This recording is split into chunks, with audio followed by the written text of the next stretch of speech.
Hello दोस्तों, मेरा नाम अभिषेक है और आज मैं इस वीडियो में कवर करने वाला हूं 20 अगस्त के मोस्ट इम्पोर्टेंट जीके क्वेश्चंस। तो आपको यहां पे क्वेश्चन में फ्लैश करूंगा। आपको आंसर अगर आता है तो आप अपने माइंड में बिठा लीजिए। देन उसके बाद मैं आपको गूगल इमेज, गूगल सोर्स और गूगल में किसी साइट को विजिट करके मैं उसकी ऑथेंटिकेशन आपको दूंगा।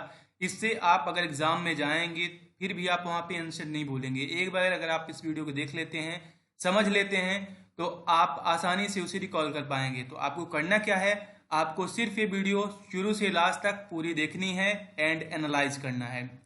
तो दोस्तों, पहला क्वेश्चन है कि समुद्री उत्पाद निर्यात विकास प्राधिकरण ने किस शहर में समुद्री खाद्य निर्यातकों के लिए गुणवत्ता जांच प्रयोगशाला शुरू की है। तो यहाँ पे दोस्तों, यहाँ पे आप देखेंगे कि MPEDA opens quality control lab in Porbandar for seafood exports. तो यहाँ पे पोरबंदर इसका सही आंसर हो जाएगा। ऐसे में दोस्तों, अगर ये कभी भी आंसर आप ऑप्शंस देखते हैं एग्जाम में तो आपसे ये छूटेगा नहीं, आप 100% से सही करके आएंगे। सेकंड है, किस कंपनी के साथ मिलकर केंद्रीय जल आयोग ने भारत में बाढ़ पूर्वानुमान की पहल शुरू की है। तो यहाँ पे दोस्तों, न सिर्फ बाढ़ बल्कि भूकंप की भी की है अभी हाल ही में गूगल ने, लेकिन बाढ़ का पहले ही कर लिया था। तो government teams up with Google for flood warning. यहाँ पे दोस्तों, फ्लड का आसानी से लग जाता है। अभी अर्थक्वेक का गूगल एक प्रोजेक्ट लॉन्च किया था जो कि जमैका में सक्सेसफुली हो गया है। अब वो इंडियन के साथ भी ऐसा करने वाला है गूगल। इसका सही आंसर हो जाएगा कि केंद्रीय जल आयोग ने बाढ़ में पूर्वानुमान किया है गूगल के साथ मिलके। थर्ड नंबर है कि पढ़ई तुनहर पारा योजना किस राज्य ने शुरू की है। तो यहाँ पे पढ़ई तुनहर पारा योजना जो है वो छत्तीसगढ़ गवर्नमेंट द्वारा लॉन्च की गई है और ये है मेनली फॉर स्टूडेंट्स जो कि विलेज क्षेत्र के हैं। तो community in their localities and villages in view of suspension of class due to corona virus outbreak. तो एक कम्युनिटी उधर बना के उनके ग्रोथ के लिए है, स्टूडेंट्स के लिए है। एंड इसके अलावा 3 अदर स्कीम्स भी लॉन्च करने वाली है छत्तीसगढ़ की गवर्नमेंट ही। बुलतू के बोल और मुख्यमंत्री श्रम स्वास्थ्य योजना और राधा भाई डायग्नोस्टिक सेंटर स्कीम। तो इसका सही आंसर हो जाएगा छत्तीसगढ़। नेक्स्ट नंबर है कि निशिकांत कामत जिनका हाल ही में निधन हो गया एक प्रसिद्ध थे। तो निशिकांत कामत ये जिनका भी हाल ही में निधन हुआ है, ये एक फिल्म सिनेमा जगत से जुड़े थे and Marathi film of the year इन्हें अवार्ड मिला। ये काफ़ी बड़े एक जाने माने एक्टर एंड सिनेमिस्ट थे। तो इसका सही आंसर हो जाएगा कि फिल्म निर्माता। नेक्स्ट है, आयुष मंत्रालय ने रोग प्रतिरोधक क्षमता को बढ़ावा देने के सस्ते उपायों के बारे में जागरूकता फैलाने के लिए 3 महीने का एक अभियान शुरू किया है। अभियान का नाम बताइए। तो आपको यहाँ पे 2 चीजें याद रखनी है। यहाँ पे 3 महीने के लिए स्टार्ट किया है। तो इसका सही आंसर क्या होगा ये आप यहाँ पे देख लीजिए।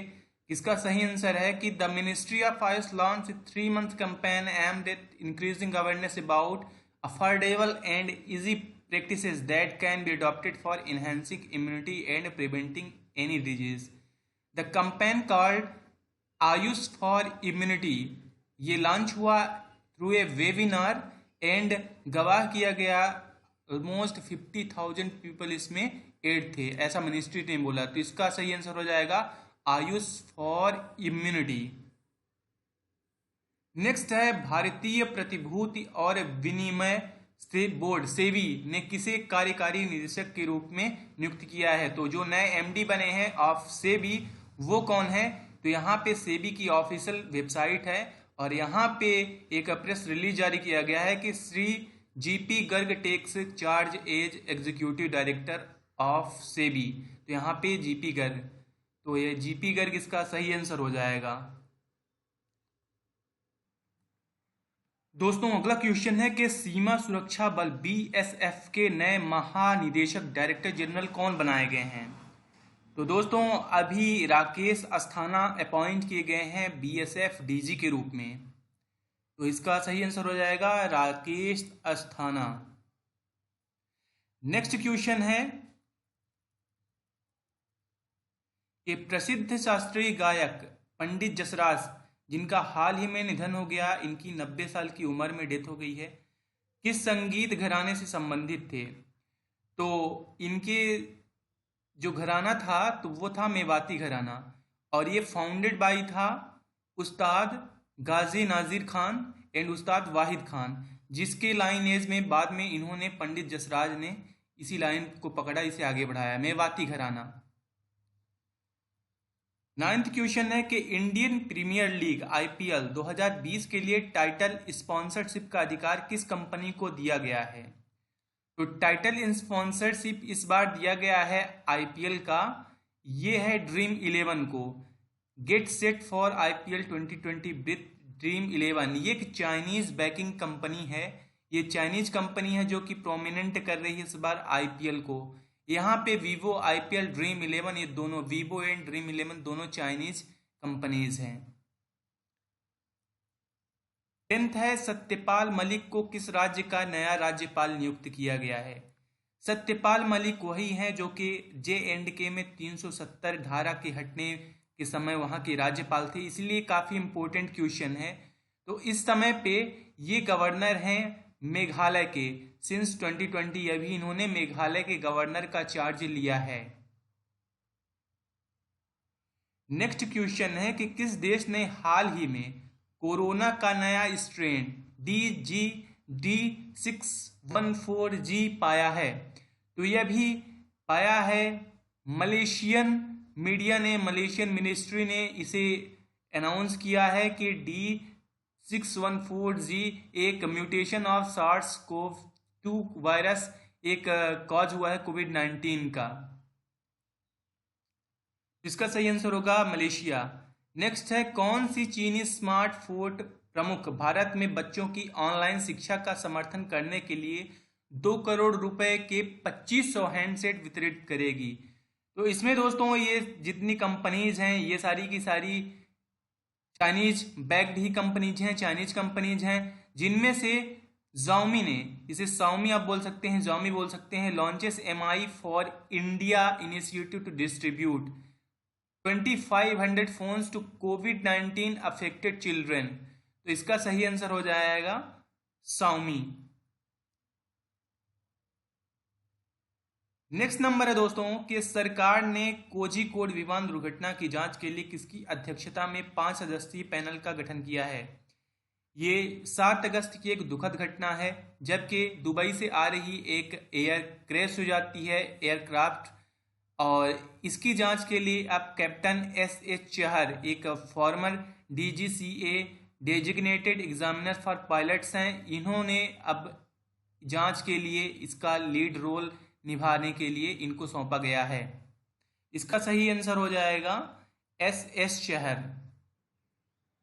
नेक्स्ट है दोस्तों कि ग्वालियर चंबल एक्सप्रेसवे का नाम किस दिवंगत राजनीतिक नेता के नाम पर रखा जाएगा? तो ये रखा जाएगा ग्वालियर चंबल एक्सप्रेसवे का नाम अटल बिहारी वाजपेयी जी के नाम पे रखा जाएगा, जो कि फॉर्मर PM भी रह चुके हैं। तो इसका 4th नंबर आंसर हो जाएगा। 15th है कि केंद्रीय सड़क परिवहन और राजमार्ग मंत्री नितिन गडकरी ने किस राज्य में 3000 करोड़ रुपए की 13 राजमार्ग परियोजनाओं की आधारशिला रखी है? तो ये ऑप्शन है अपने पास, और यहाँ पे आप देख पाएंगे ये न्यूज कट है कि union road and highway minister Nitin Gadkari laid the foundation stone for 13 highway project in Manipur. तो ये मणिपुर में रखे हैं और वीडियो कॉन्फ्रेंसिंग के माध्यम से मंडे को इन्होंने किया। तो ये इसका सही आंसर हो जाएगा मणिपुर। 16th नंबर है कि अखिल भारतीय फुटबॉल महासंघ और भारतीय खेल प्राधिकरण ने फुटबॉल को बढ़ावा देने के लिए किस वेब प्लेटफॉर्म को लॉन्च करने की साझेदारी की है? तो अखिल भारतीय फुटबॉल महासंघ, जिसे आप बोलते हैं All India Football Federation, and SAI joins hand to launch e Pathshala. तो ये ई पाठशाला को लॉन्च करने वाले हैं, 15 अगस्त की न्यूज है। तो इसका सही आंसर हो जाएगा ई पाठशाला। 17वां नंबर है कि पुस्तक फुल स्पेक्ट्रम इंडियाज वास 1972 टू 2020 के लेखक कौन हैं? तो दोस्तों इसके लेखक हैं अर्जुन सुब्रमण्यम, और ये एक रिटायर्ड एयर वाइस मार्शल रहे हैं। और ये इनकी जो बुक है, ये फर्स्ट जो सीक्वेंस बनाए थे इंडियाज वार्स ए मिलिट्री हिस्ट्री, उसका सेकंड पार्ट आप मान सकते हैं। नेक्स्ट और आखिरी क्वेश्चन है कि 15 अगस्त 2020 को किस देश ने राष्ट्रीय शोक दिवस मनाया था? तो ये भी मनाया है 15 अगस्त को बांग्लादेश ने। 15 अगस्त जब इंडिया में स्वतंत्रता दिवस रहता है, उस दिन नेशनल बांग्लादेश ने बंग बंधु, जिन्हें बोले जाते हैं मुजीबुर रहमान, उनकी याद में, क्योंकि उसी दिन उनको असैसिनेट कर दिया गया था 1975 में ऑन दिस डे, तो इसीलिए उनकी याद में एक मौन मनाया गया, शरो ग्रीफ डे मनाया गया। आप ये देखेंगे, ये फाउंडर हैं ऑफ बांग्लादेश। 15 अगस्त 1975 को इनको असैसिनेट किया गया था। तो दोस्तों, आप हमें बताइए कि सीरीज आपको कैसी लगी। अगर आप ऐसी और वीडियो चाहते हैं तो कमेंट करिए, और ये मैं यकीन दिलाता हूं कि आप आने वाले एग्जाम्स में बेहतर स्कोर करेंगे, क्योंकि ऐसे में जितने भी आप यहाँ पे देख रहे हैं with images with news cuts, तो ऐसे में आपके दिमाग में हमेशा के बैठ जाएगा और आप एग्जाम में अच्छा स्कोर करके आएंगे। तो थैंक्स लॉट।